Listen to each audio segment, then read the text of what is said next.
Hey everybody, John Malanke, United Patients Group, and just finished a very interesting podcast with a pharmacist. I'm a big fan of pharmacists being involved in the cannabis industry due to dosing. Cannabis is not a one-size-fits-all. There are drug-to-drug interactions.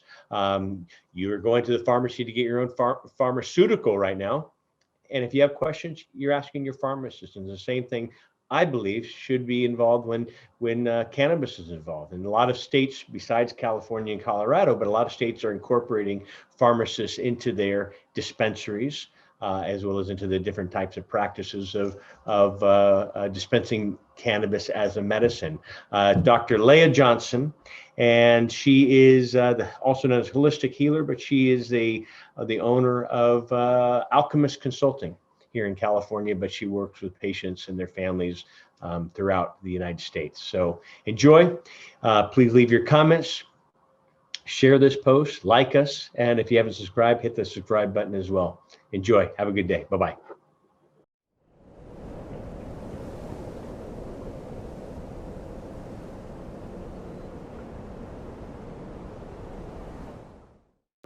Hey everybody, welcome back. John Malanke, United Patients Group, Be Informed and Be Well, and we have a pharmacist on today, Dr. Leah, as in Princess Leah Johnson. She's also known in the cannabis community as Dr. Leah, the holistic healer. She is a trained clinical cannabis pharmacist, almost said psychologist, but pharmacist, and the owner and CEO of Alchemist Consulting. She's an accomplished, highly driven clinical long-term care rehab pharmacist with primary focus in pain, mental health, depression, anxiety, insomnia, etc., and sexual health medication management. She also holds 3 patents, which I want to hear about, for natural herbal remedy tinctures, which she's helped develop as the head of research and development for a herbal supplement company. You're based in California here, right? I am. My herbal supplement company was back east in Connecticut. Gotcha. Okay, that's right. And we have a Brian Center, who's been on the show too. A small world, so we have mutual friends there. But Dr. Leah believes that complete physical and mental health and well-being can be influenced by utilization of cannabis, as well as other herbal remedies, as well as supplements. In conjunction with pharmaceutical medication, she believes that most patients are given way too many inappropriate prescription medications while not being given the knowledge for utilizing effective herbal and supplements to reduce the pill burden. She also works in with cannabis companies to advise them on dosing, which is so important, safety, interactions, and how to better help their customers see health improvements with their use of their products. She holds a doctorate degree in pharmacy from Massachusetts College of Pharmacy, as well as health sciences. Dr. Leah, how are you doing? Hey, thank you so much for having me on your show. Thanks for being on. And so, I've been in this industry, coming up 10, 11 years now. And I've been a fan of pharmacists for years. And Kurt and I had partnered with some pharmacy organizations, not only here in California, but nationally. And we've done, I want to say, 8 or 9 conferences for pharmacists and getting them involved. And it's frustrating that California and Colorado, one of the 2, front runners, I should say front runners, but people that have been in this industry for quite some time, pharmacists are not involved, and they're starting to come, but in other states, it's required. And so can you share? Well, let's share how you got into this industry, and then and your thought process as well about pharmacists being involved. Sure. So I actually started off, my background was actually after undergrad, I went to, I got a position as the chief head of research and development for an herbal supplement company in Connecticut. I was there for about 3 years, and I really enjoyed it. Just to learn about, my background was in chemistry. So just to learn about the biology of how these herbs work in the system, how they work synergistically together, was just really fascinating. And what I was learning really quickly was how these herbs could be effective without really the need of traditional medications. And these formulations actually came from a doctor over in China who worked with our lead medical director of our lab to set up these remedies. So it was amazing to get to learn about traditional Chinese medicine and how they work, and how the different herbs work together. And I thought that was so important. And what actually transitioned me from herbals to pharmacy was I started getting a lot of questions of, oh, I really like your green tea. Can I take it with my warfarin? Can I take it with this med? Is it okay if I take these together? What happens if I take this with it? And just so many interaction questions that I really had to hit a point where I was like, I need to learn more. So I started actually digging and trying to learn about interactions. And then I got fascinated about chemistry and like just the chemistry behind the chemicals and the medicines and how they work together to benefit people. I was like, this is really fascinating. So I decided, you know what, I'm going to go to pharmacy school. So went to pharmacy school, really had a, really enjoyed being in pharmacy school. I had to pick a topic for my senior project. And originally my topic was going to be, cannabis, alcohol, and tobacco, the three that were used, and this was back in 2012, the three that were, are used most commonly for traditional just relaxation. Just, I'm having a stressful day, I want to relax. Oh, I'll have a cigarette, I'll have a glass of wine or a beer, or I'll have, or I'll smoke. So I was curious about that. So I was like, with my herbal research and development, I learned a lot about cannabis, but not as much because the Chinese, it just is not really utilized too much in Chinese herbs. So it is, but not as much. So I was really kind of curious a little bit more about it. So I got all the data, I was ready to go. I presented it to my advisor, so excited. And, based on the research, obviously cannabis had the least side effects, and I was so excited. And then the answer was, well, none of these studies are from America, so you can't do this research project. And I was like, Connecticut wasn't legal then either, was it?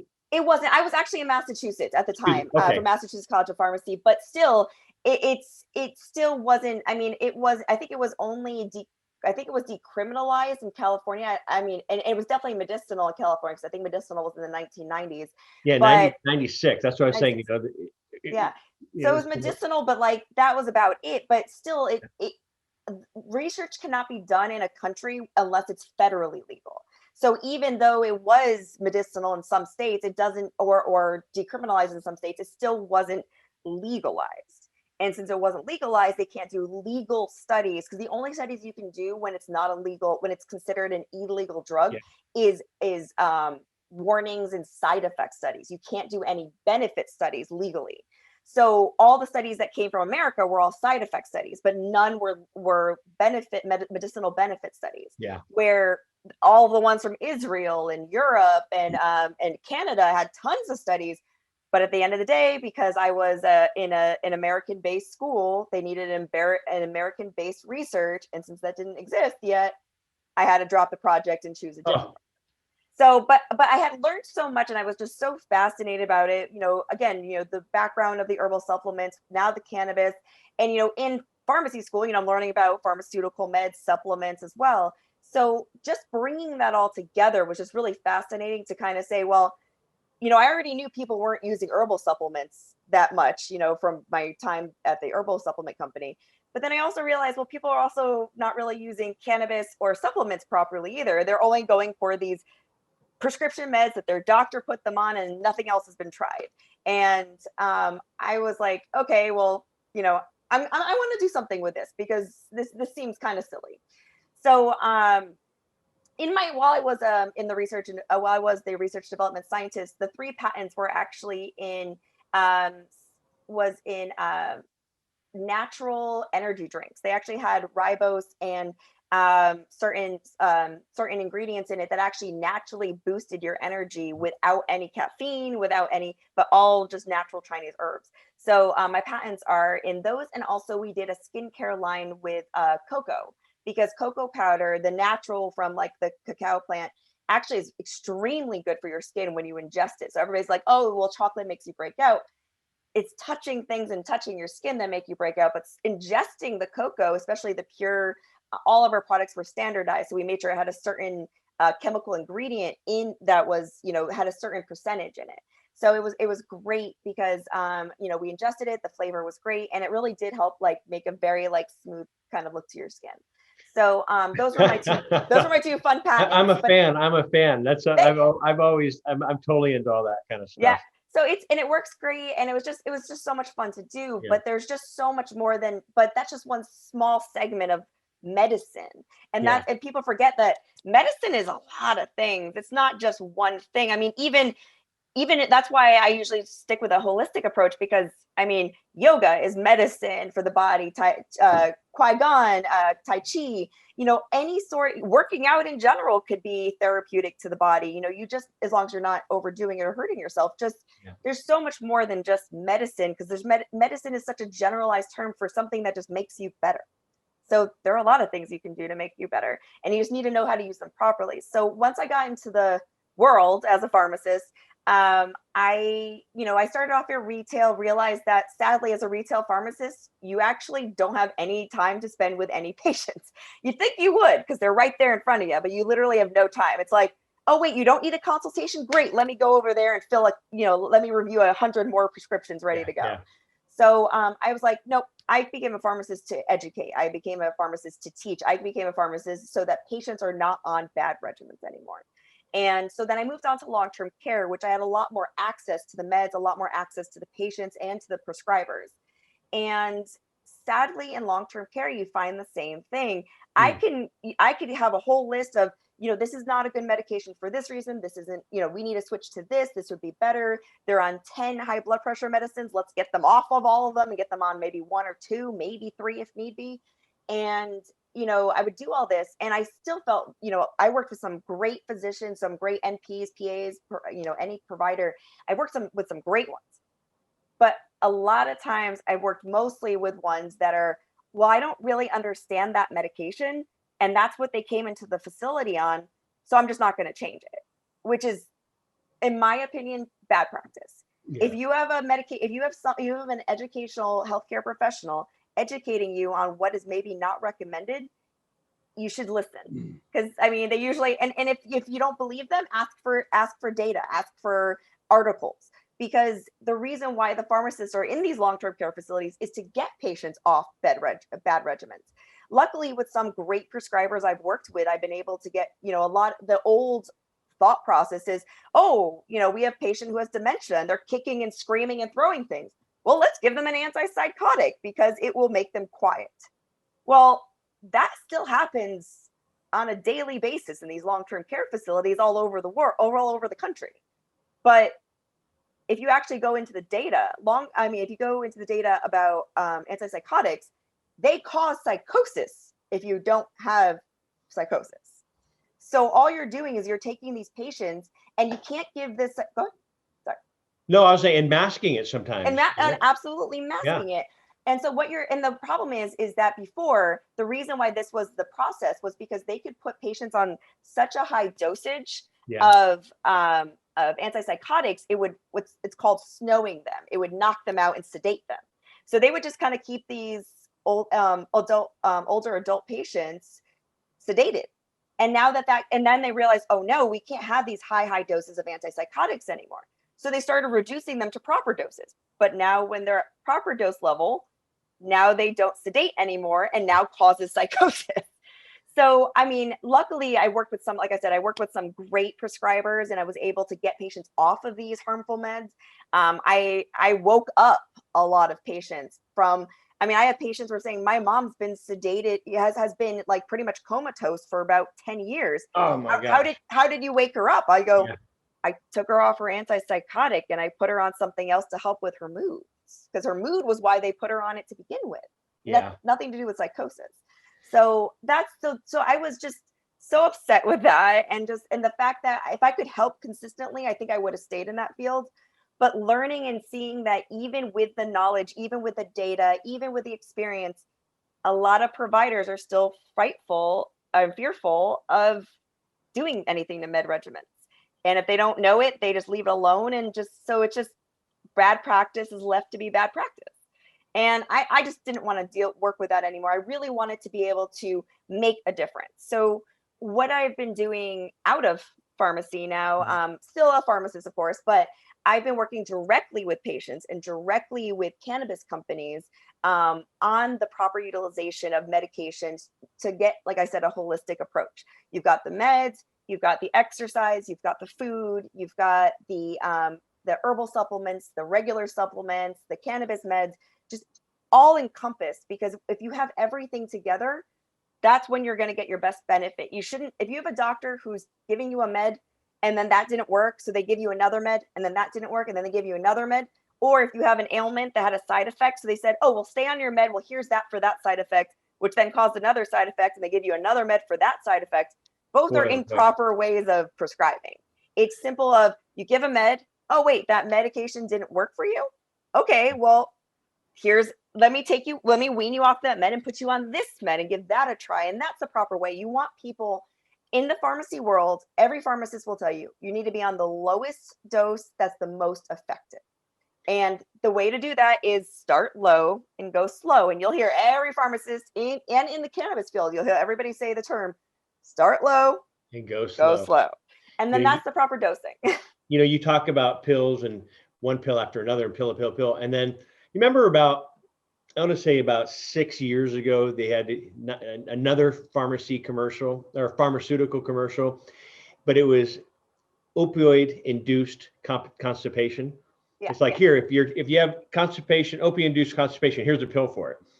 And, we've worked with a lot of cancer patients that are in so much pain, not because of the cancer, because cancer, but all because of the constipation, not going to the bathroom for a couple weeks because of the pills they're taking on, because of the medication. And so, I think cannabis is not for everybody, and I'm the first to say that it's not the golden pill, the golden ticket, like Willy Wonka and the chocolate factory type of thing.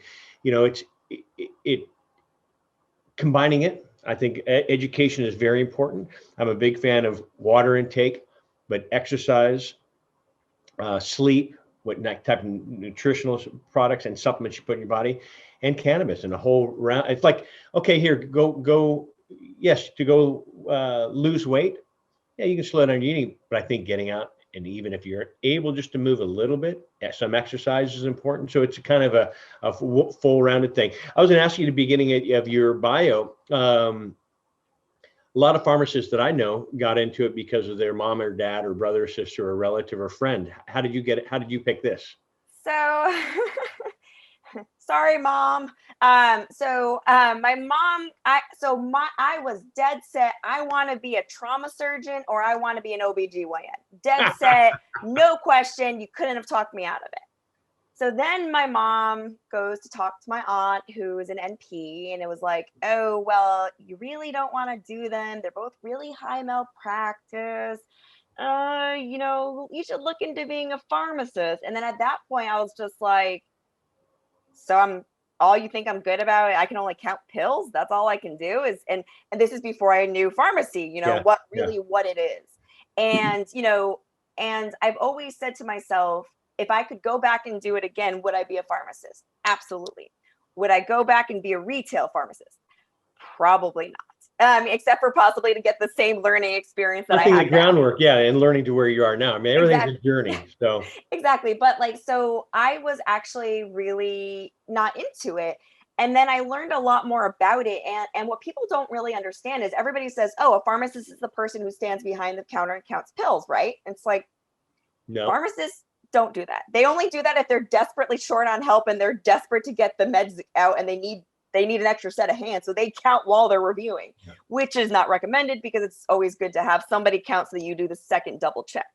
So, pharmacists really are so important and effective. What they do is in the retail setting, they check with your insurance. They contact your doctor when people do not understand how often doctors give incorrect or incorrect medication or medication that interacts with other medications they're on. It happens all the time because most of the time it's because there are a lot of prescribers that actually don't know what interacts with each other, and B, people see many, many doctors and usually go to one pharmacy. So we can see the medication. So when at a retail setting, you can see the medication coming in from all sides, which is great. So then you could say, oh, well, this doctor's prescribing this and this doctor's prescribing this. And most likely the offices aren't talking to each other or have any idea the patient's going to both of them. So it's really, really helpful. I've seen patients that go to a general practitioner and use, one antidepressant, but go to a psychiatrist and use a different antidepressant. And the two doctors have no idea they're on two different antidepressants and they interact with each other. So it's up to the pharmacy and the pharmacist specifically to catch these issues, catch these interactions, and literally to save and help patients so that they don't have medication issues. Because the pharmacists are actually, literally, everybody will say in the medical field, pharmacists are the drug experts. They are the only field known to be the drug experts. And as you mentioned before, and licensed to do that. And license, exactly. So when you had mentioned about the California and Colorado and the different locations and pharmacists, I have to be honest, living in California, I've been kind of appalled that, especially when California had medicinal, the fact that there wasn't pharmacists running the dispensaries. In every other state besides California and Colorado, a pharmacist, and in every state that sells medication in a pharmacy, you need to have a licensed pharmacist. The only person that is legally allowed to dispense medication in the United States is a pharmacist, a licensed pharmacist. So why is it that a pharmacist has to dispense all these other meds, but they're not required to dispense medicinal cannabis? And that's what really bothers me, because people assume, oh, they're just going, oh, it's adult use, no big deal. I'm just gonna go back in and I can just get whatever. They're not thinking about the patients that are, well, I wasn't gonna use this while it was illegal, so I was never gonna do it. And and now that's adult use, now I can use it and it might be beneficial. So I'm gonna go in and ask questions. Well, I mean, and I'm not saying that the bud tenders aren't helpful, but the bud tenders are most likely, and almost 100%, not going to ask you for your other meds that you're on, not going to ask you for, what have you tried and, what have you tried in the past medication wise, and other benefits and other important information that a pharmacist would ask before they decide what kind of medication to put you on. I mean, it's more than just percentages of, a 20-to-1 CBD to THC. It's more than just, oh, well, what form is it in? But it's also milligrams. It's also, okay, how's your liver function? I mean, there's a big difference. If you're on an edible, it's going to have to go through first pass effect, which is first pass through the liver. If you have a faulty liver, unable to process it, you actually might not get as much. So you might actually have to up the dose. If you have CBD, you actually have to reduce the dose, because too much CBD can affect the liver negatively. So there's just so much to understand. And that's why at the end of the day, I always tell people, cannabis is a great medicine. So is a lot of other medicines. So is a lot of supplements and herbals.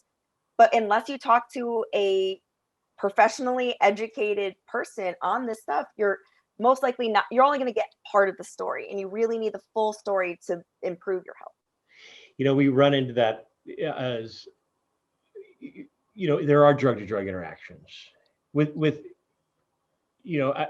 a lot of over the counter products as well. I mean, we work with a lot of cancer patients, a lot of diabetic patients for neuropathy.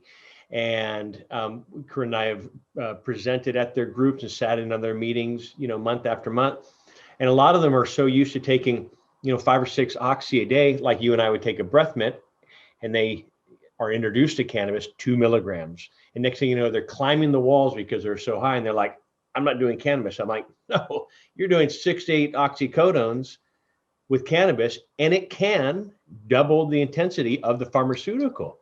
Oh, yeah. And so, and that's why I truly believe, other states, Massachusetts they were on the, yes, it's required, not it's required. Where is it now in Massachusetts? Because I have a lot of friends out in Massachusetts. I gotta be honest, Mass, I don't know. What about Maryland? Because the same thing in Maryland. I really only know based on legality and pretty much in the infrastructure in every state that I have found, the infrastructure has always had a pharmacist, except for Colorado and California. And so I'm pretty sure that every state, to do specifically medicinal, they have to have a pharmacist. And usually the ailments that approve for that medicinal license is very extreme ailments like cancer, terminally ill, and MS and stuff like that. But it's a shame, because a lot of patients who have severe anxiety, almost to a point where they can't even function, could do great on it and really effective without any of these harmful other meds, but they're not considered to be sick enough, I guess, to be able to use the medicinal cannabis, which is really a shame. Do you see California changing that way? I mean, like when California California's been legal since 1996 at the medical level. And then it was voted in 2000. I'm lost with code right now. 2016, was that when it was voted in for recreational, or? I thought it was. I think it's yes. 2016 was recreational. Yeah. And I think it finally went through in 17. Yeah. And for adult use. Yeah. I voted no on it, and a lot of our fellow colleagues in this industry got really upset with me. I voted no on it. Corinne voted yes on it. And it wasn't that I didn't want everyone to have access to it. The reason I said it because I don't think, I think doctors should be involved and medical professionals should be involved. And what I had seen and what I've seen in Colorado and Washington State and Oregon, when it became recreational legal, it pushed out the medical doctor. So everyone's saying, I don't need Dr. Sam anymore, Dr. Jones anymore. I can go right down to the dispensary because I'm over 21 and I can get my own stuff. And I work with so many seniors who are like, they have, when I say 17 different products, that's no exaggeration. And, and nothing against the bud tenders, but the bud tenders don't know if I'm a diabetic, if I have a heart problem, am I on blood thinners? Do I have, heart arrhythmia? If you're an alcoholic, you can't take a tincture because the proper term of tincture is it has alcohol in it. So if you're an alcoholic, you would never recommend that you would never recommend a tincture to them. That was, again, tincture by definition is alcohol based, even though I know a lot of people out there have tincture products that are not alcohol. By definition, it's usually alcohol based. Okay. So for those patients, you don't want to recommend an alcohol because now you're going to trigger their alcoholism. And so there's so much more to it. And I mean, my biggest thing is right now, I'm 50-50 on both. I just think that what should have happened is when it was medicinal, I don't think things can go backwards. I think I very rarely see things get more regulated. I usually see things get less regulated. Yeah. So I wouldn't be I mean, from what I've seen is it seems like back when it was medicinal is when the pharmacist should have been implemented to begin with. It's medicinal. They talked about it. I mean, we worked with a lot of pharmacy groups and they said, we would like to be involved. Even the county, and you're also in California, the county, Corinne and I lived in, we did a lot with the county and the mayor and the board. And they said, if you guys really want this medical, put a medical dispensary in city hall, which I know you can't because of federal, but that's if you really wanted to stay on top. But I do truly believe that you need to have pharmacists involved. And so we've done a lot with pharmacy groups for that. And it's starting to take off in other states, but not here in California. And I just think if you're already dispensing medicine, why not this? Brian Ascenter. Yes. He's out in Connecticut. Yes. Great dude. He's my original mentor, and I love him to pieces. Yeah, and that was I mean, just show you how a small world it is, but the cannabis industry is a very small world. But he was sharing pain just recently became a qualified condition back in Connecticut. And I wouldn't be surprised if the pain was like severe chronic pain as opposed to just pain. Because honestly, if based on the opioid epidemic, I have had many patients that I have actually gotten off of opioids, but not able to do it on their own without the help of cannabis. And it's just, pain is just to a point of, I mean, pain is what stops people from living their daily lives more than anything else. I mean, people have diabetes, people have high blood pressure, and they still live their lives like normal. But people in chronic pain, it's just, I mean, I know I actually personally have chronic pain. I got into a really bad car accident a few years ago. So my back and neck are always, we're in general always in chronic pain as well. And and I've had surgeries and whatnot, and I've been given opioids, and I've actually gotten myself off the opioids because, what you should do, have an opioid, write in a journal while you're literally high on opioids, and see the next day before you take your next one what you wrote, and that will very quickly make you never take it again because you're literally not in your right state of mind. Yeah. And you can use an almost insignificant amount of THC and CBD and almost an insignificant amount of opioid together. And you can actually treat chronic pain, not just pain, but chronic pain on such small, insignificant doses. And that's how you wean people off of the opioids. And what actually happens as well, which is so fascinating, is the combination together gets rid of that extra euphoria. So the reason why people end up saying is, well, I feel so good on this Percocet, I don't feel any pain and I feel happy. Well, when you mix cannabis with it, it starts getting rid of the drug inducing, or addiction inducing effects. And it just makes you feel no pain, but you don't get the euphoria. So then, and the funny thing is I was like, well, cannabis causes euphoria, or THC specifically causes euphoria, and Percocet and opioids cause euphoria. Why wouldn't they cause it together? But they actually cancel each other out for euphoria, which is great. And then that way you just focus on your pain. And then you realize, well, okay, I'm a little dizzy, so I'm going to reduce my dose. And okay, I think that's working, and reduce it. And like I said, most of my patients I've gotten fully off of I always say Percocet, but I mean opioids in general, but fully off of opioids, because the opioids I always refer to opioids as a dirty drug. And an opioid, and the biggest difference that people should understand between cannabinoids for chronic pain and opioids for chronic pain is we have an endocannabinoid system. We have the largest system in our bodies, the endocannabinoid system, which is naturally in our systems. It doesn't develop if you use cannabinoids. We have it there. We make anandamide, which is a chemical that's similar to THC. We make 2-AG, which is a chemical similar to CBD. And we have receptors for these chemicals, which THC and CBD will also bind to based on being so similar in the chemical structure. And when you have, when you actually start feeling pain, it sits on the receptor, it notices that you feel pain, and it helps cover that response to soothe the pain. So then what ends up happening is cannabis actually has a negative feedback loop, though. If all of a sudden you have a bunch of cannabinoids flying around, your system says, okay, there's too many cannabinoids flying around, meaning they're released because we're saying there's too much pain.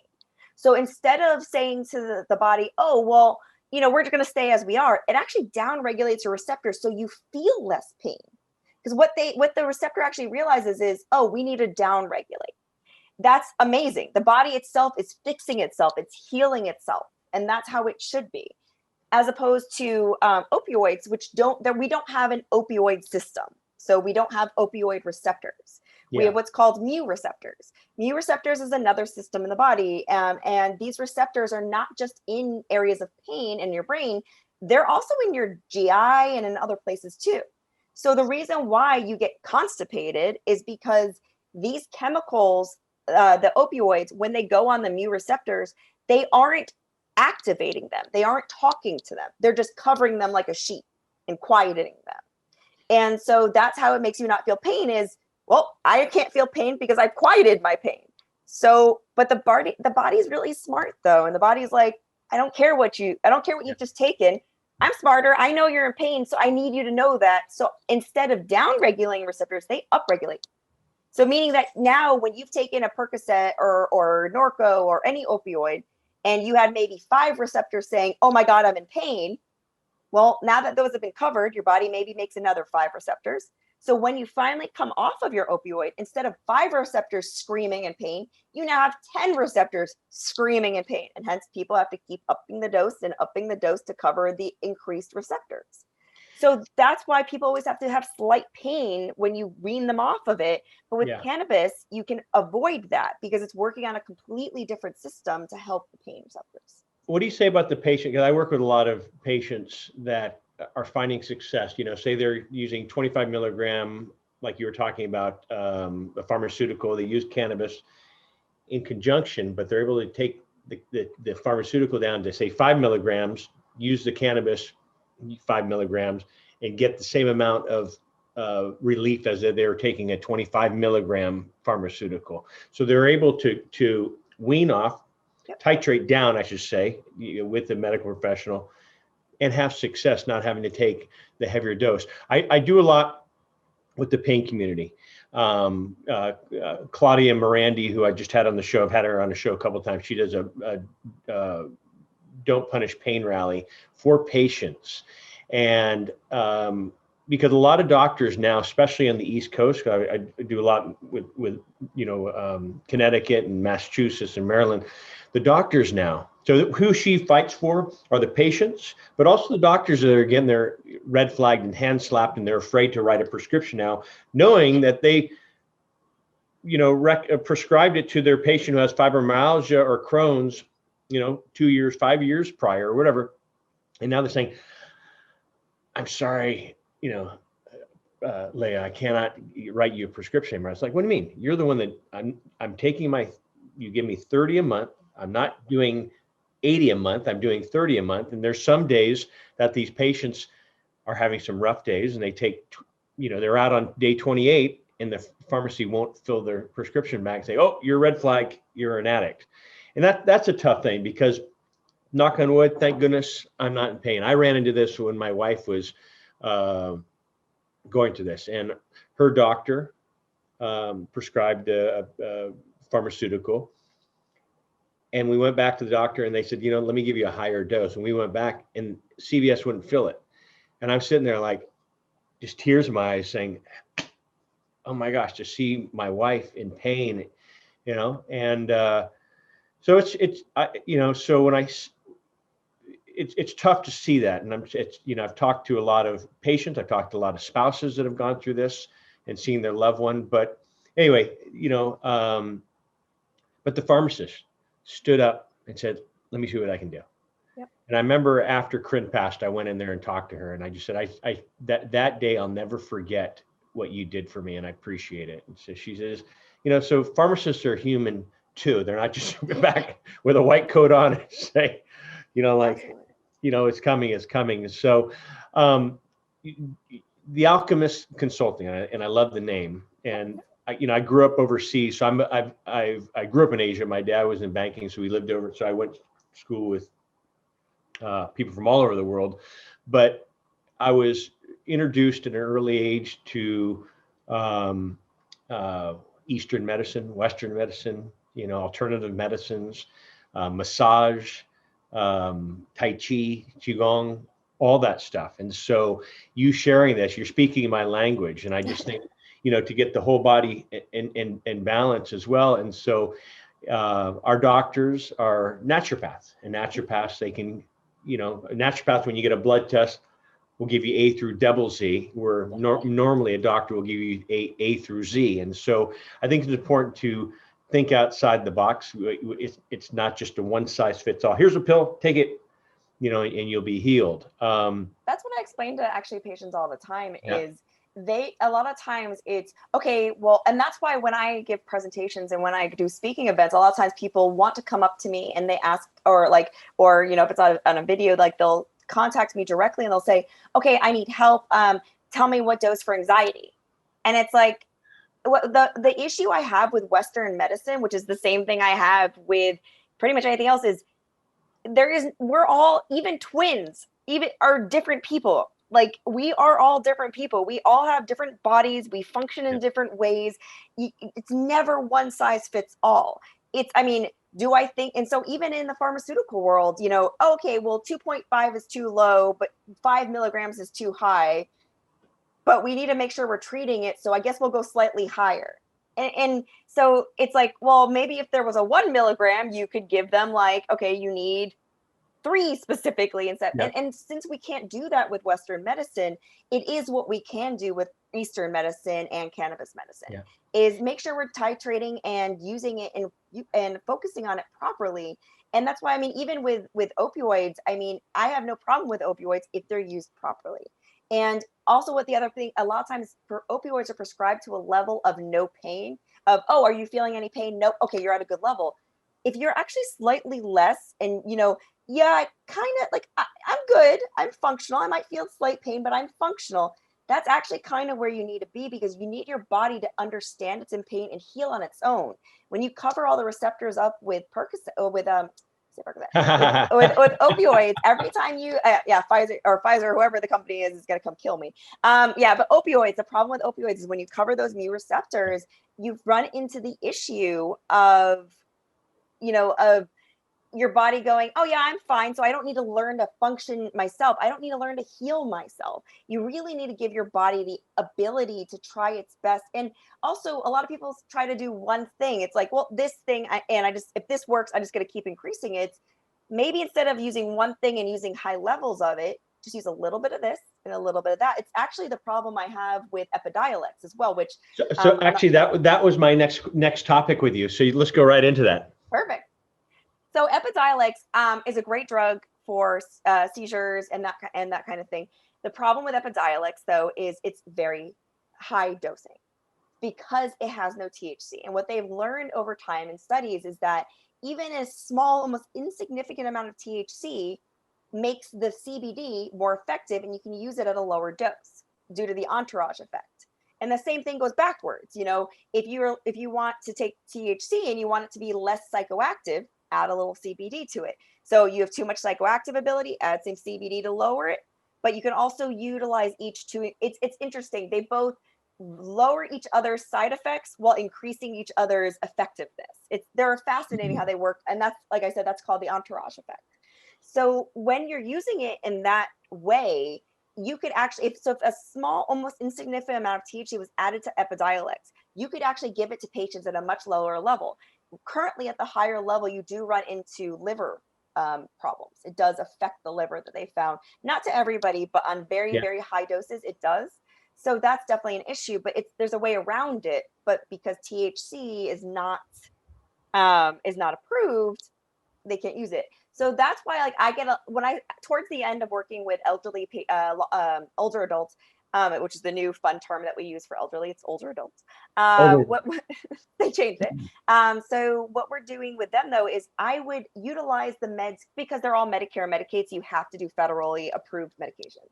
So with the prescribers that I actually worked really well with, we started playing with, well, they're on Epidiolex for seizures, but the dose is really high and we know that their liver's not doing so well.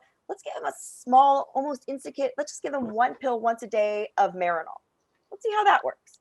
And the Marinol would then reduce the amount of CBD that was needed. So and help for the liver stuff. So it was just so fascinating to like help them.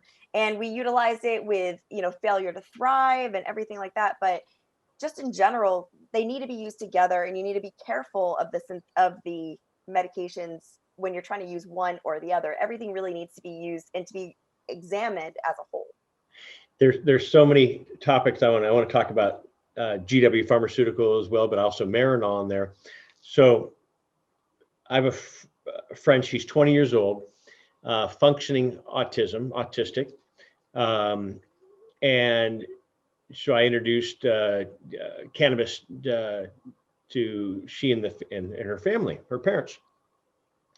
And they were having success. But the sad thing about cannabis, as you and I both know, it changes. It's not like a pharmaceutical. Hopefully we'll get to that point where, if you're filling my prescription here in California or you're filling my prescription in Connecticut, it's going to be the same product. And you and I could say, try this tincture here in California and go back next month and it'd be completely different because of the grow is different. If it's coming from a different lot number, a different batch number. And so they were doing this. They're down in Southern California, and they were, I think they go in maybe 3 times a year to UCLA to get an EEG and just to see. And the doctor's like, I'm seeing this. There's not enough study when it comes to cannabis. And they said, okay, why don't you write me a prescription then? And the doctor said, well, it's illegal. No. GW Pharmaceutical came up with Epidiolex. Doctor knew nothing about it at UCLA. So did research. Anyway, their insurance covers it 100%, which I know is expensive. It's expensive for most. And so they're finding success. They are finding success with this, but there are times you still get your outbursts.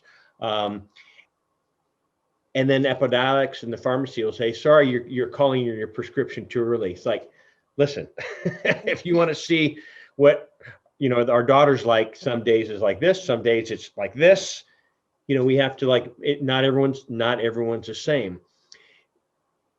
Here's my thought process, and tell me, you being a pharmacist, Sativex or Sativex, tomato, however you want to call it, 2.75 milligrams THC, 2.75 milligrams of CBD. Not available in the United States, but available in, I want to say, 8, 12 countries, around the world. In my thought process, they lost a lot of money because they have the rights over here to do it, but it wasn't legal yet. So everyone started replicating it, a 1-to-1 ratio, 2.75, 2.75, and having success for MS patients. And then fast forward a few years, they said, okay, we lost so much money, US government help, how can we do this? They introduced Epidiolex, changing the scheduling of Epidiolex to be written by a prescription. And so for our listeners, a doctor can recommend medical cannabis. A doctor cannot prescribe cannabis. But in this case, because it is a pharmaceutical, he or she is able to prescribe it. And it's CBD specifically. There's no THC in it. Why do they do strawberry flavor, which I just think it's that flavoring? That's more of the inner ins and outs of the pharmaceutical company. Yeah. So that wouldn't have anything to do with the effectiveness.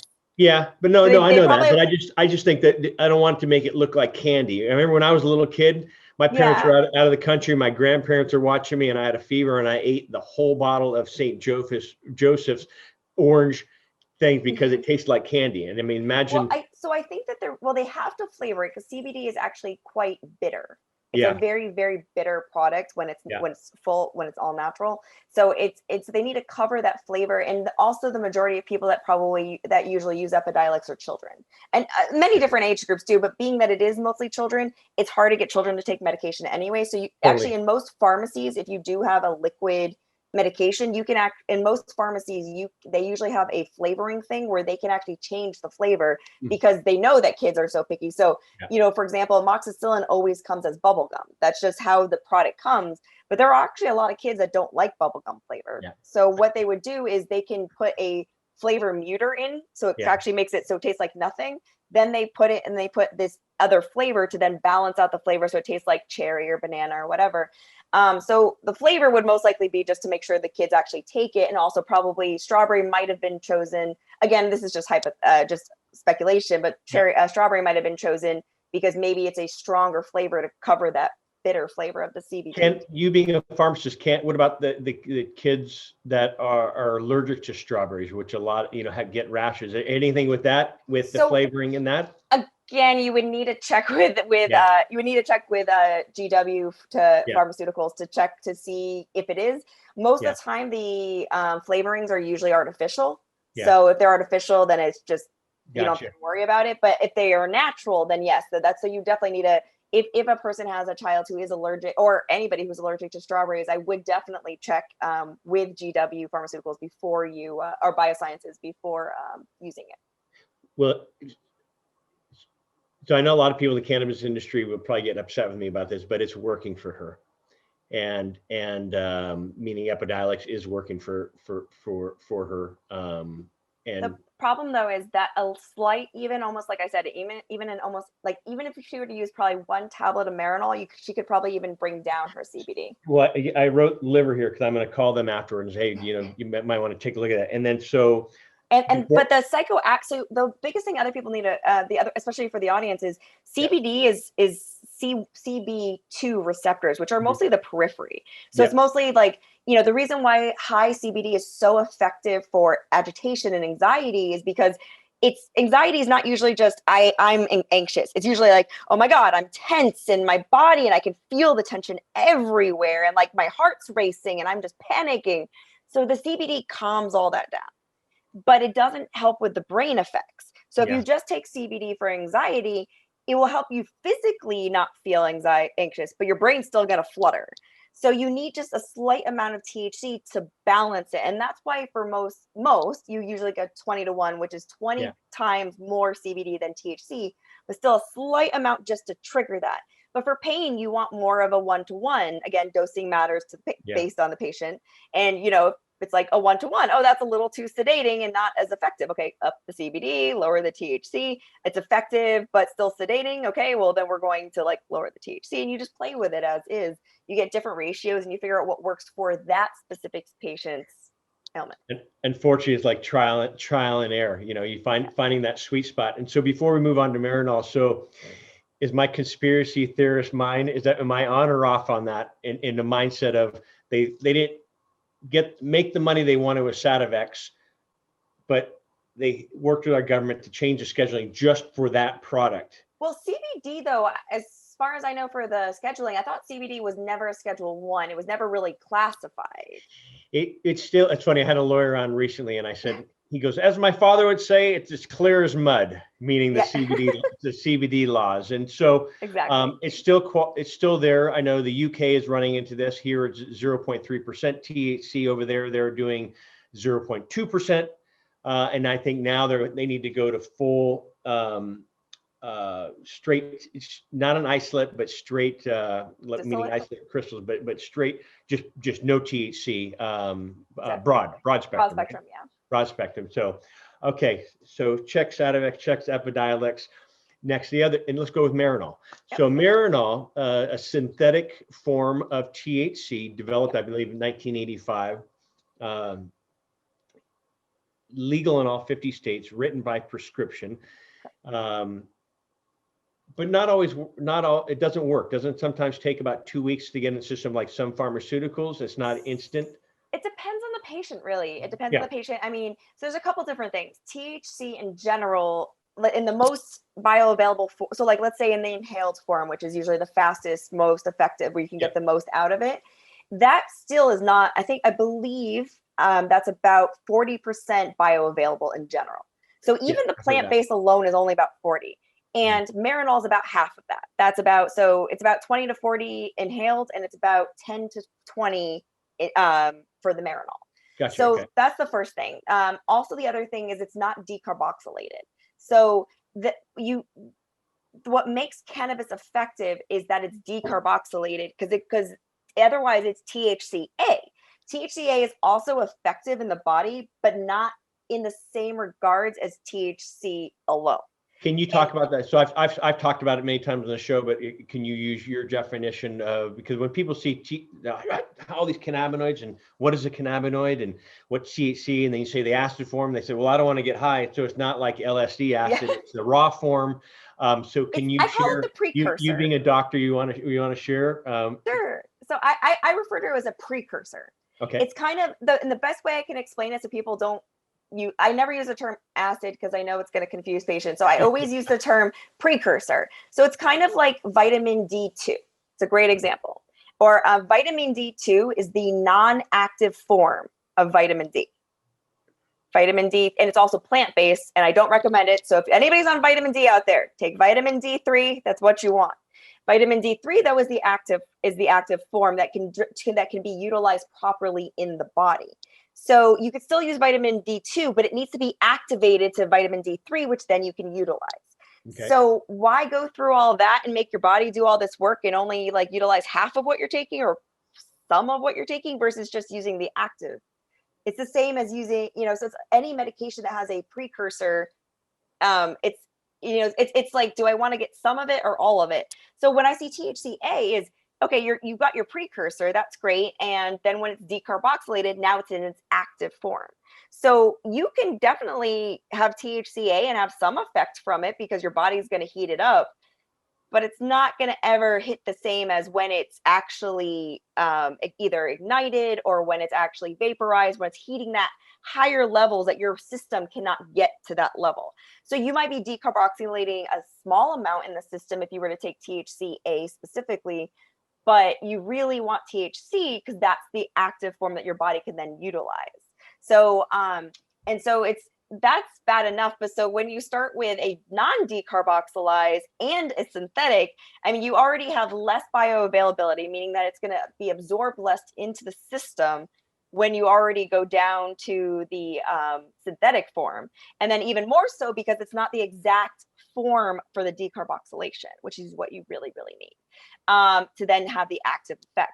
So it definitely works, but it works differently for different people. So I use it a lot in my practice with the elderly population, especially for especially for my hospice failure to thrive patients, because they would stop eating. And sometimes a lot of people, and I think we talked about this a little bit on the phone, John, that sometimes all you have to do is fix eating and sleeping, and then you can bring somebody back to life. Sometimes just eating and sleeping is enough, and it's so interesting because a lot of my patients were near the end on hospice, they're going to go. And then we just gave them some Marinol, which also helped with their combativeness and their anxiety and agitation. Totally. And we're able to get them to eat again. And then they started becoming more functional. They started waking up. They started getting stronger. They started wanting to do more things. And then they graduated off of hospice, which is something back in the day I never heard of. But now you can absolutely graduate off of hospice. So it's just, which we've seen. Yeah. So, I mean, as much as it's like, I mean, I will still say that non-synthetic is definitely better than synthetic, but the way I would talk to any prescriber out there who's listening to this, who was like, well, I know CBD works, I know THC works, I can't give them, plant-based form. So what do I do? Utilize these medicines. Just, speak to an educated clinical cannabis educator. Speak to them, say, hey, what dosage of Epidiolex do you recommend? What dosage of this? And then write it as an actual prescription and then monitor your patient. And there's ways around these laws to do things legally. Yeah. You could just use things off label if you really get stuck. I've spoken to a lot of doctors who've called us saying, help, I live in this state. And I just recently had Dr. Behrman. Do you know Dr. Behrman? He's down in Santa Barbara. He's one of the pioneers in this industry, but he works with a lot of patients, not only here in California, but he speaks around the world, but talks about with the patients and doctors that are in illegal states and the patients. He goes, what he's found is, like you were saying, he's prescribed Marinol and then CBD, in clear as mud type of laws that is still in the gray area, that they're able to purchase CBD legally and work those together. With that, because there's controversy. Do you still get the entourage effect? One being synthetic, one being not. You still get the entourage effect, but again, it's the same thing as, you could still hear somebody if you put barriers in between you and them. Can you hear them as well? No, but you can still hear them. Oh, what a great visual. What a great visual. Yeah. Before we move on, so THC for our listeners, not the scientific, I understand. So THC is in the cannabis in the raw form. So you can have a cannabis plant, cut it down, juice it, and that's THCA, non-psychoactive. I'm a fan of it. It's great for inflammation. The studies show, I mean, each cannabinoid is about 140 different cannabinoids. What do you see in your scientific chart? Are you around there? I'm seeing about the same. I mean, I like THCA. I don't work with it as much. I think my favorite cannabinoid has become CBN. I am in love with CBN. It is my favorite. And for those, even in the sciencey world or not, who don't, CBN is actually when THC, which as we said is the decarboxylated form of THCA, actually gets oxidized. So when you use cannabis products, you should always keep them, they're light sensitive and they're oxygen sensitive. So you need to keep them sealed tight and you need to keep them in a either dark bottle or like in a dark, just kind of like medicine. You see like the amber bottles to keep it dark. When you keep it opened or light and allow the air to come in, it actually oxidizes the THC and makes it into CBN. CBN is specifically for sleep, and it is a very, very effective cannabinoid, which is very frustrating to me about the regulations and everything, because it just seems like you should be able to go to your dispensary and say, here, I'd like to get a pack of 5 milligram CBNs to take for bedtime. But you can do that with melatonin, but you can't do that with CBN, sadly. And the CBN doesn't give you you don't feel high, you don't have a psychoactive effect, you feel sleepy. It's bedtime. Like it literally triggers your desire to want to sleep. And there are plenty of products out there that mix melatonin with CBN and THC with CBN and so on and so forth. But CBN is just great. So that's like one of my absolute favorites. I'm getting a little bit more into, I know CBG is just starting to get big. My other big one is THCV, which is a little bit more for the, helps with the blood pressure, helps with the They're studying with diabetes as well. Exactly. And And that's more internal. Like I always consider THCV to be more of like the internal organ effect. yeah, and it's funny, people have been talking about, a lot of doctors I work with have been talking about it for a while, but it's not accessible. Not too many people have it yet. And then At all. I remember when CBD was just coming on the market, people didn't know what it was, and all of a sudden it blew up. As we sing, it's everywhere you go, from your gas station to pharmacies, et cetera. And THCA, and now you have the CBN and CBG and THCV. And so each and every CBC, which is the one that's going to mess with a lot of oh boy, doctors, because I was like CBC, couldn't you have called it anything else? People are going to think that means complete blood count. That's not what this is. well, welcome to the industry, huh? This is confusing a lot of people. I was going to say something, and I spaced out because I was all excited to talk to you about CBN and THCV. It'll come to me. Maybe not. Well, wait, let's see. We did the Epidiolex. What's good for memory? What's good for memory besides it's funny. I'll tell you what's good for memory. I had coffee today, and I was like, oh, and it tasted good, so I had 2 cups, and I rarely do that. But gosh, I was going to say something here. We're going to talk about. I will say for memory though, ginkgo. Yeah. Absolutely, Ginkgo, huh? 150% ginkgo biloba.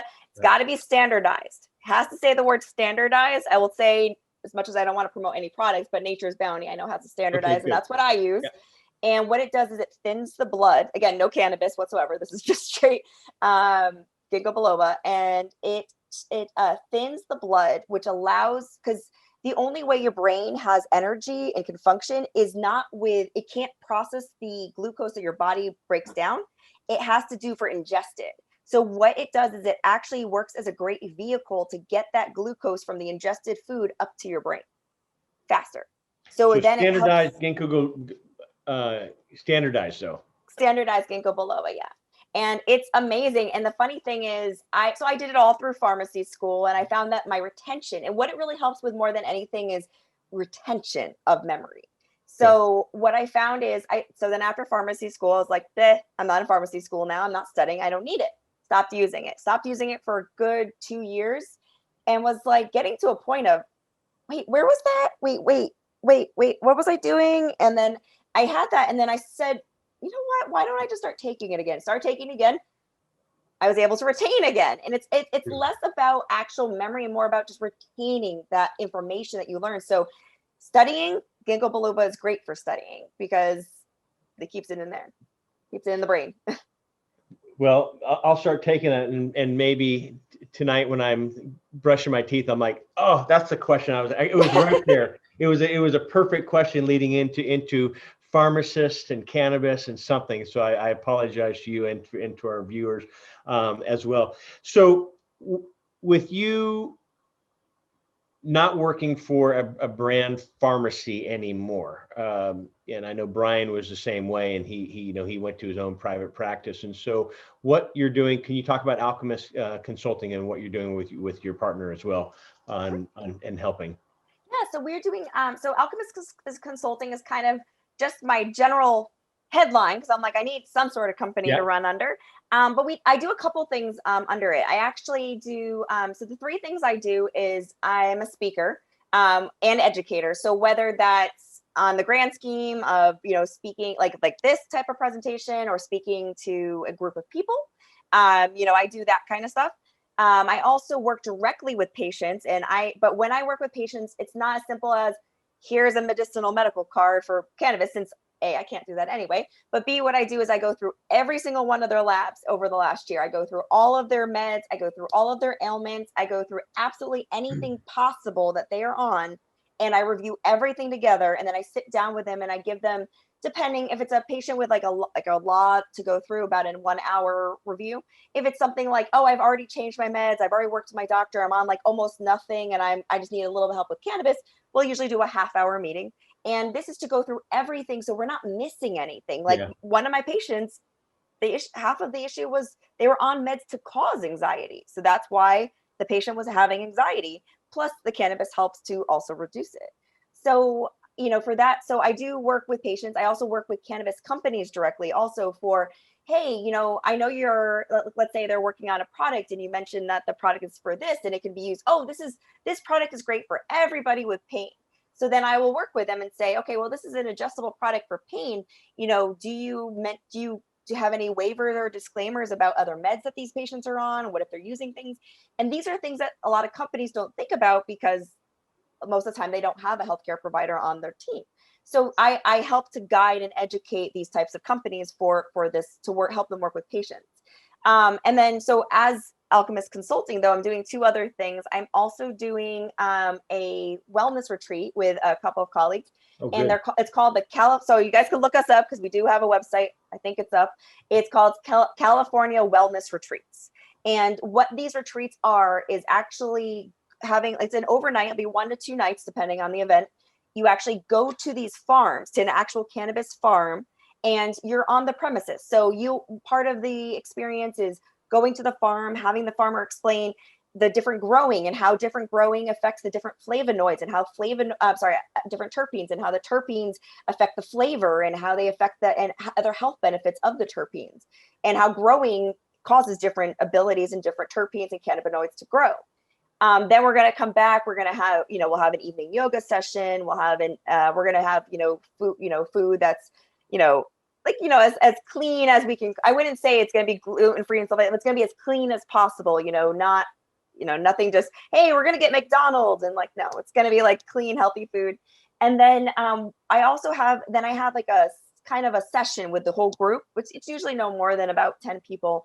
And the whole group, the session is, okay, so, and I get all their questionnaires, all of their health ailments. I get all the stuff I normally get for consulting beforehand, because again, it's still, cannabis is a medicine and it will always be a medicine to me. I don't care if you're like, I had a bad day, I'm going to go use a little bit of cannabis. You're using it to get rid of that anxiety. So, or that stress, whatever it is, it's still being used as medicine. In my opinion, it's always a medicine. Yeah. So I review all their meds, and then we'll sit down and say, okay, well, this group, we all have depression issues. Let's discuss these depression issues. Let's discuss what might work, and so on and so forth. And the same thing with, for anxiety this, for anxiety that. And then for everybody who attends, I give them each a 15-minute free consultation outside, for them specifically to nail down what their therapy should be. And then the last thing we do on the last day is I bring out, depending if we go to a dispensary or not, I bring out all the different options: the vaporizer, the flower, the edibles, the liquids, because there's lots of beverages in the market now. And I bring everything out, and I really kind of hone down on when and why to use each one of them. Because I know exactly what milligram dose of THC I need. Okay, do you need that in a gummy form? Do you need that in a tincture? Do you need that in a vape? I don't know. And it goes through why you need each and when they're beneficial and who should use them and so on and so forth. So the goal of the wellness retreat is to leave the wellness retreat, feeling better about your meds, feeling better about your health, having just kind of a relaxed feeling. And then also being able to leave with the knowledge of what can I do to keep myself healthy and how to benefit my meds. So we do that. And then lastly, and this one is really, really, they're all really exciting, but this one I really am excited about, because this one is to help patients, in my opinion, the most, besides a direct, it's how I freely help customers and patients and companies. I review products for cannabis products for free. And so I focus on the medicinal side a lot. And then my colleague, Rudy Roma, he focuses on the. I know Rudy. How long have you been? Are you guys a relationship too, or just no? So Rudy and I met through the cannabis, like through the colleagues. Yeah, I've spoken. I haven't talked to Rudy in a long time. Please tell him I said hi. I will, definitely. Yeah. Please. So we were actually just on before you. So we have our own. So we have a podcast, and what we do is we just take a product. He vets it from ground up. He vets it that the certificate of analysis is there. The ground was tested. The cannabis was tested. It's GMP certified practices, because we want to make sure that if the product works great and it makes you better, how do you know that 10 years down the line it didn't have heavy metals that are going to hurt you? So he makes sure that from ground up it's healthy, and I make sure on the medicinal level it's there, and together we talk about the effect. So Good. we call it the good, the bad, and the eval. So the good about the product, the bad about the product, and what we think as the evaluation. And so, not to interrupt you when I am interrupting you, because this is how my mind is today. I had 2 cups of coffee, so this is what you're getting. It's talking about all the pharmacists that we've worked with. I brought them into our office and said, I'm going to show you what it's like to become a cannabis patient. This is before 2016, and it was an online. And so I remember Phil was in our office, and we're sitting there, and he paid his $27 or whatever it was, and he's sitting there getting ready for the screen, and it says, we've received your application. Great. We're reviewing your application. Great. And he's sitting there waiting. You've been approved. And these are the emails that are coming through. He's like, but John, I haven't talked to anybody. I go, that's how this industry is. So now that you're approved. So he was kind of just blown away, like, really? The doctor doesn't come on anymore?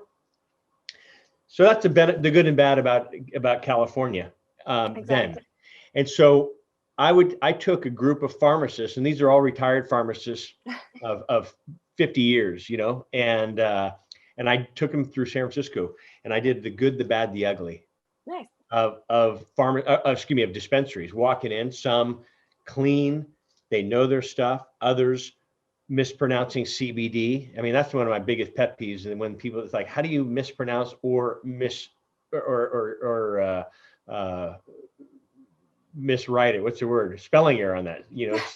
I mean, I hear that all the time. I see it on magazines. I see it in articles, CBB or CBD. And I'm thinking, come on, CBD. I'm all backwards right now. A lot where the D and the B are flipped. And that's what I mean. That's what I mean. I mean, I've seen marijuana misspelled. I've seen cannabis misspelled on magazine. My background, I work for magazine publications, and travel websites and magazines. So that's my biggest pet peeve. And when I see it in this industry, it's like that. You also talked about working with patients. So I applaud you guys doing that as well, because it's so needed. Oh, that's just me. Oh, you okay, then you. But one of my things, which is tough, and I'll say pet peeves as well in this industry, is when I have patients or seniors that call me and say, my doctor just gave me a recommendation, now what do I do? And it's frustrating. I think if a doctor is going to write a recommendation or a prescription for pharmaceuticals, he or she's going to say, here, Bill, this is what you do, these are the side effects, da da da da da da. But they don't, not even for pharmaceuticals. But doctors say, here's the med to make you better, go fill it, goodbye. Your pharmacist might tell you about it if they're not busy. And I love it that the pharmacists say, do you have any questions? Or did your doctor go over this? I'm 53, and I recently had to have my first colonoscopy, and knock on wood, everything's healthy. But I remember I went into the pharmacist, to get my clean out, if you want to say, and she says, did they tell you? And I said, nope. And she just shook her head, like, doesn't surprise me. That's why I get so frustrated as a pharmacist, is because we're the drug experts, but you need, if the way I see the role of a pharmacist is a doctor should diagnose you. A doctor has that, and by doctor, I apologize. I like to use the word prescriber, because physicians, NPs, PAs, who specifically I'm talking about, prescribers. So if prescribers are diagnosticians, they're the best people to diagnose you. So what should happen is, here is your diagnosis. Go bring this to or we have a pharmacist on staff. So Dr. Johnson, this patient is on such and such and such and such, they have this ailment. I want to prescribe them a high blood pressure medication. What do you recommend based on their information? That's how it's supposed to go. Then the pharmacist would go in, say, here's the medication. This is how it's going to affect you. This is what you should expect. Here's the medication. That's the proper function of both roles. What's happened is, prescribers have kind of become a jack of all trade, master of none. It's like, oh yeah, you have high blood pressure, try that one first. Oh, that didn't work. Okay, try this one too. Here's this one. and then half the time the patient goes, oh, my doctor says it's for my high blood pressure. So I'm sure if anything important needed to be told to me about it. I mean, you'd be surprised how many people refuse consultations with the pharmacist the first time they're on a med. Almost everybody. I think they want to get it and just get out. Their doctor gave it to them. I'll just take my pill and I'm out of here. My doctor says I need this for my high blood pressure. If anything was going to go wrong with this med, my doctor would have told me. Yeah. And the answer is no, they wouldn't have. Yeah. They assume that if you have questions, you're going to ask the pharmacist. They don't know you're not asking these questions. Yeah. And that's why when I review and when I actually do the full review for patients for the cannabis and everything, I always put as a waiver, you need to have a primary care physician. I am not your primary care physician, which is why I'm able to work with people outside of the state of California as well. I'm not your primary care physician. First, we need to make sure you have one. As long as you have one, you need to understand any advice I give you must to be directed to them first. They need to verify it. Then and then you can go from there. Yeah. Because if I say, oh, well, you're on this medication that's going to cause anxiety, you can't just take it off. You can't just stop using it. You have to let the physician know, hey, I spoke to a clinical cannabis pharmacist, who also is very knowledgeable in meds and all these other things. She was looking at this and she saw that this was triggering my, this thyroid medication was triggering my anxiety. She recommended, and she saw my thyroid level. She saw they were in good range. She recommended we reduce this a little bit. And this is her recommendation for my therapy. And if that doctor says, I don't believe in it, I don't agree with it, I always educate my patients. If you do not feel comfortable talking about this with your physician or your PA or NP or your prescriber, find a new prescriber. Find one that you trust. All the time. And I remembered, I was going to say, I thought I was going to remember when I was brushing my teeth tonight, but it was, and I know we only have a few minutes. I can be on, I know you have another, and I appreciate your time, but it was talking about CBD, which everyone thinks is, and I never use cure, but everyone thinks, oh, I'm on CBD, But there are interactions with heart medicine and blood pressure medicine. Can you share that? So it actually goes a couple ways. So first thing I always recommend is if any patient who has to be careful of their heart rate, I actually don't. So in general, anybody with any heart issues, I usually don't recommend smoking anyway. Yeah. But I also don't recommend vaping because vaping or smoking, any inhaled form of cannabis actually races your heart. So that's one thing you need to be careful about, is that will actually make your heart start racing, specifically when inhaled. Mm-hmm. So the other thing you have to be careful about, like as you mentioned though, is about CBD, is CBD lowers your blood pressure. So you have to be very careful because it can actually lower it to very low levels. So good. So yeah, so I've noticed that sometimes you've got, sometimes people are like, so sometimes you have to worry about the heart racing, especially people who are, old-fashioned cannabis use patients who use the inhaled and stuff like that as well. Do you ever see, and I know, and I want to be courteous of your time as well. Do you ever see CBD inducing anxiety?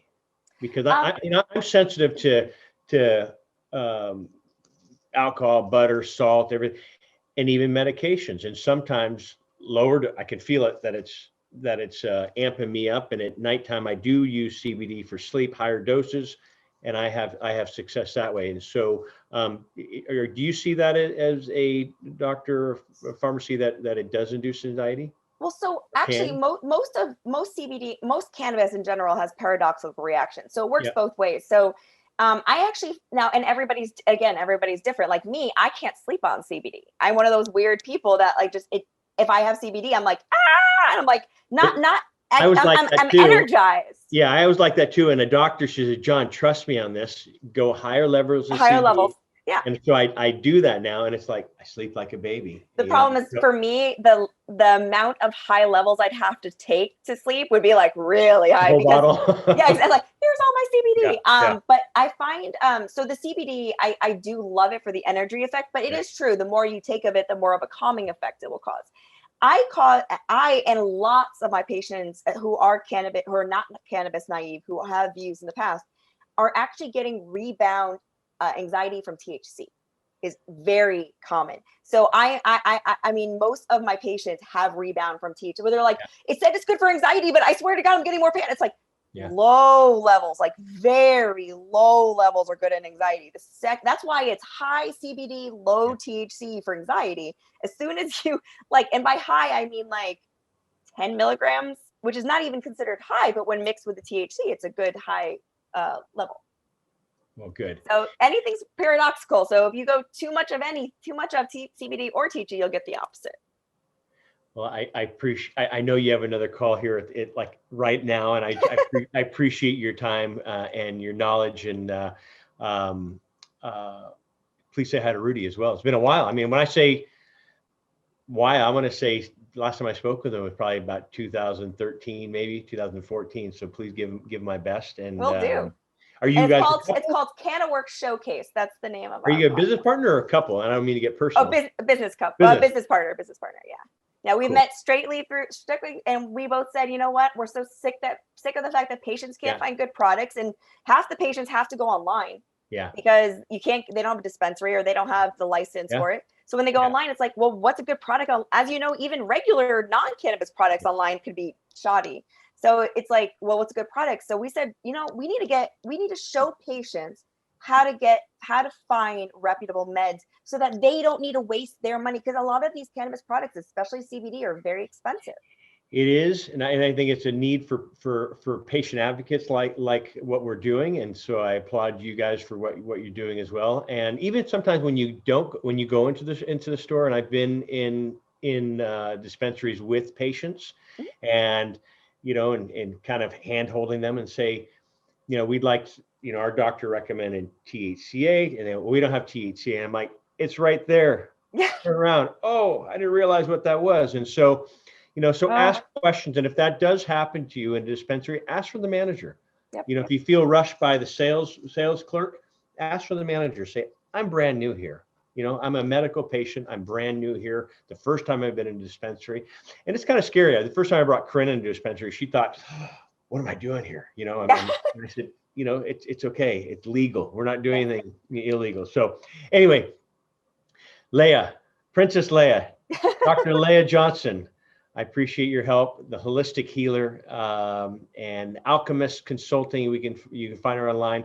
We'll put all your information down below as well. And I appreciate you taking time and sharing your knowledge with me as well as our listeners as well. And absolutely love to be on your podcast when you guys go live on that as well. Definitely, will do. We'll let you know. We'll have a guest spot. It'll be very exciting. Awesome. Have a blessed day. Thank you so much for having me. Everybody, John Malanka, United Patients Group, be informed and be well. And we'll see you soon. And we'll see you, Dr. Johnson. Thanks again. Bye now. Thank you. Bye-bye. Hi, John Malanka here with United Patients Group. I hope you've enjoyed our videos. Please click like as well as subscribe to our channel here on YouTube. Also, follow us on Twitter at UPatients Group and on Facebook at United Patients Group, as well as for our podcast. Please click the link in the description below. We'll see you there. Bye-bye.